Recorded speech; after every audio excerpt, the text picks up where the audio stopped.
My name is Noah. I'm 26 and I live in a small city where nothing ever seems to change. I work night shifts at a grocery store, rent a tiny apartment, and spend most of my paycheck keeping my car running and my debts under control. I've always dreamed of opening my own auto repair shop, but dreams are expensive when you're barely getting by. I wasn't looking for a miracle that night. I just wanted to get home after another exhausting shift. It was almost midnight when I stepped off the bus. Rain was pouring, the streets were nearly empty, and all I could think about was my bed. Then I noticed something beneath a bench at the bus stop, a black leather wallet. I picked it up expecting maybe a few dollars and an ID.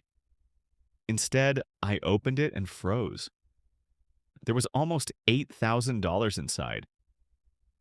For the first time in years, I felt like my problems had an answer. Then I pulled out a photograph, and everything changed. I turned the photograph over in my hand.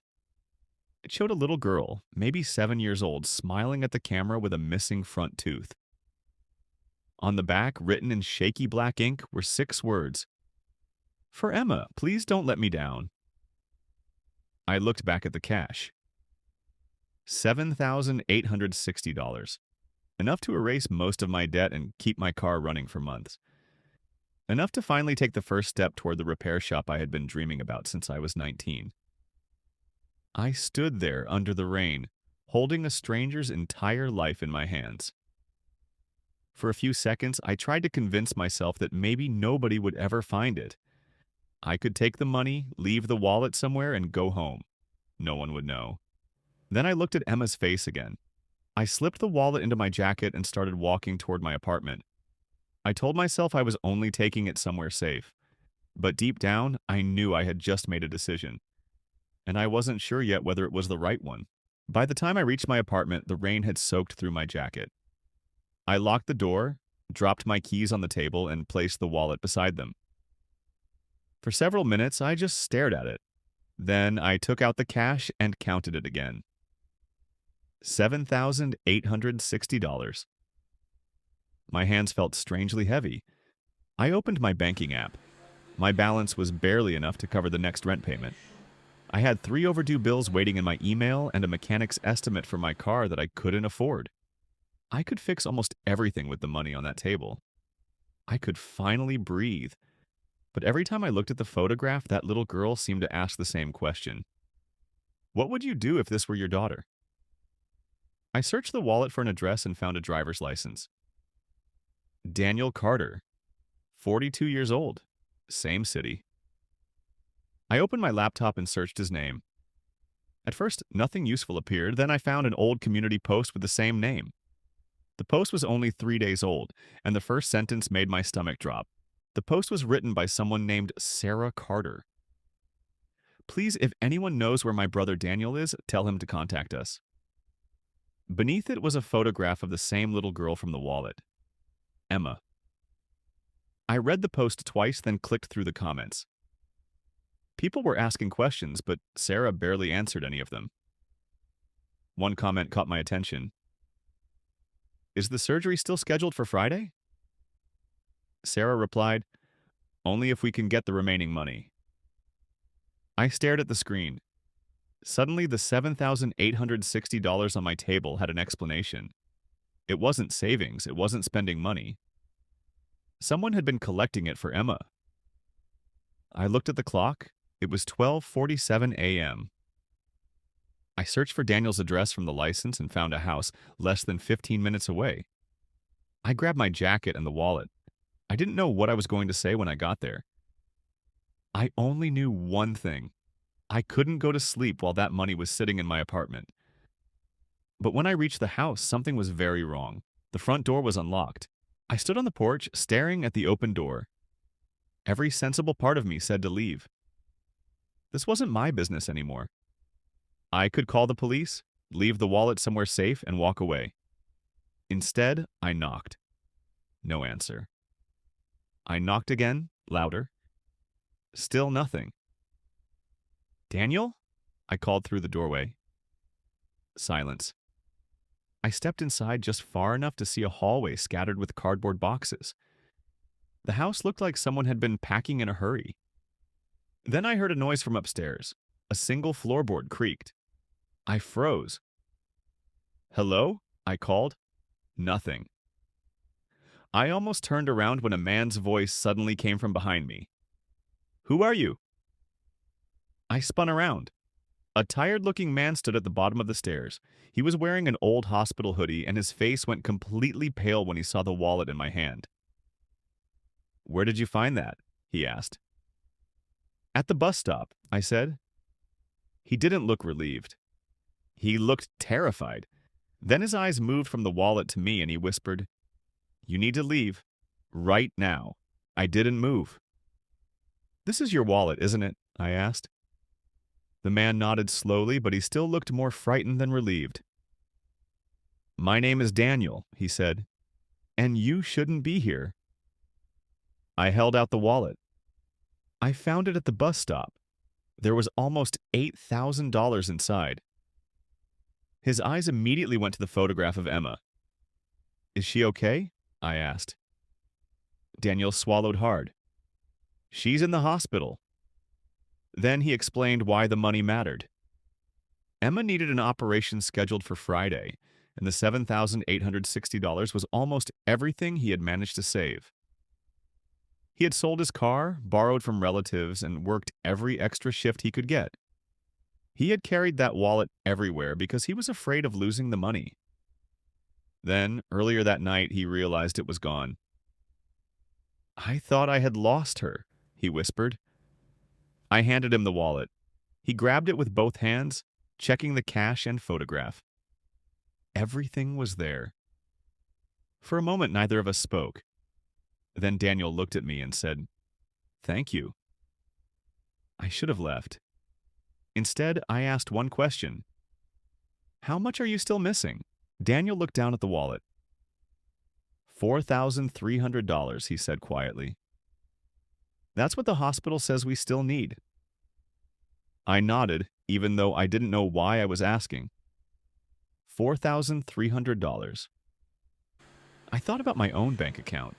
I thought about my overdue bills, my broken car, and the dream I'd been saving for since I was 19. Then I looked at the photograph again. "What happens if you don't get it?" I asked. Daniel was silent for a few seconds. "The operation gets postponed." He didn't say anything else. He didn't need to. I thanked him for telling me and walked back into the rain. On the way home, I kept thinking about the money I'd almost kept.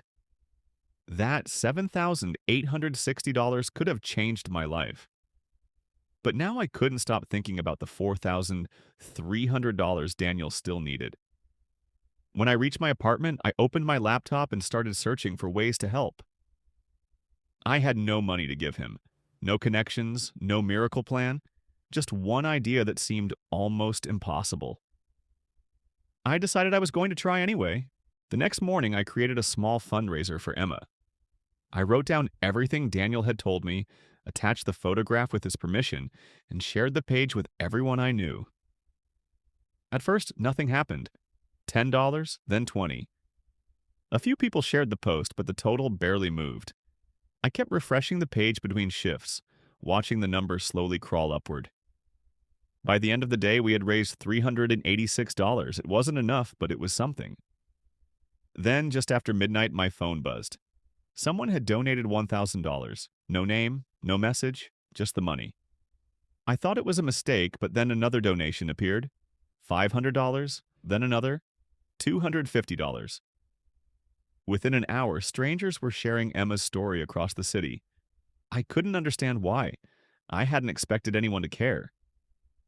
The next morning, Daniel called me. His voice was shaking. "Noah, where did you get all these people?" I laughed nervously. "I don't know." There was a long silence. Then Daniel said something that made me sit down. "I think I know who started sharing it." I asked who. He gave me a name I hadn't heard in years. My father's name. My father's name was the last thing I expected to hear. He had been gone for 6 years, and Daniel knew that. "How could my father have anything to do with this?" I asked. Daniel was quiet for a moment. Because he helped me once, he said. A long time ago. I sat at my kitchen table listening as Daniel told me something I'd never heard before. When he was 19, he had been struggling to pay for repairs on the old car he used to get to work. He had almost lost his job because of it. One day, a mechanic he'd never met fixed the car and refused to take the full payment. That mechanic was my father. Daniel said my father told him, "Someone helped me when I needed it. One day you'll get your chance to do the same." I stared at the wall. My father had never mentioned Daniel, not once. "How did you find the fundraiser?" I asked. Daniel sighed. "I didn't. Someone else did." Then he sent me a screenshot. The first person to share Emma's fundraiser had used an old account belonging to my father. But my father had been dead for 6 years. I had no idea who was using it. I stared at the screenshot for almost a minute. My father's old account had been inactive for years, and I still couldn't understand how it had shared anything. Then I noticed the username. It wasn't exactly my father's. There was one extra letter at the end. I searched it, and my stomach tightened when I found the profile. It belonged to my father's former business partner, a man named Robert. I hadn't spoken to Robert since the funeral. I called him immediately. He answered on the third ring. "I was wondering when you'd find out," he said. I asked him why he had shared Emma's fundraiser.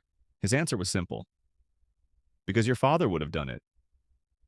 Robert explained that after my father died, he had kept access to some of his old contacts and accounts. He had seen the fundraiser, recognized Daniel's name, and remembered the story. Then he started sending it around.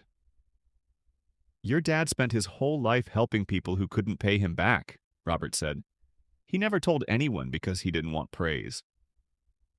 I looked at the money I'd nearly kept. For the first time, I understood something. Maybe the wallet hadn't found me by accident. Maybe I'd simply been given a chance to continue something my father started. By Friday morning, the fundraiser had passed $5,000. Daniel called me before sunrise. "We did it," he said. "They scheduled Emma's operation." I couldn't stop smiling. For the first time in weeks, my own problems felt strangely small. But there was one thing I hadn't told Daniel. The night I found his wallet, I had almost kept the money. I carried that guilt with me until the morning of the operation. I went to the hospital and waited with Daniel outside the operating room.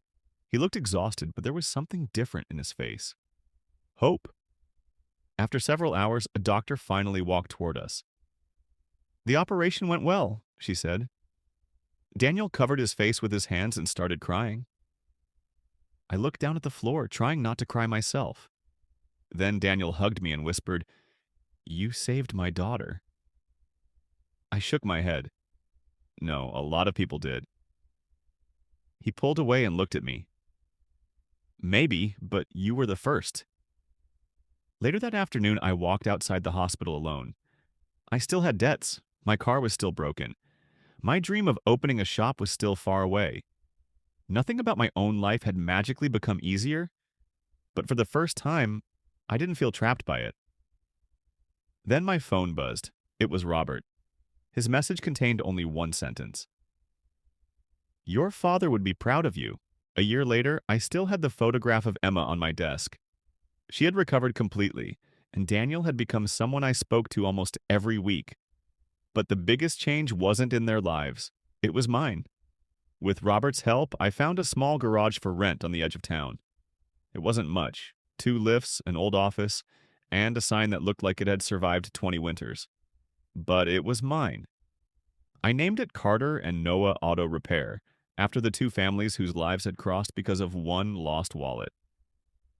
Sometimes customers asked why I kept a photograph of a little girl behind the counter. I always told them the same story. I told them about the night I found $7,860 and almost convinced myself that keeping it was the right thing to do. I told them about a father who was terrified of losing his daughter, and about a man I'd never met who once helped my own father.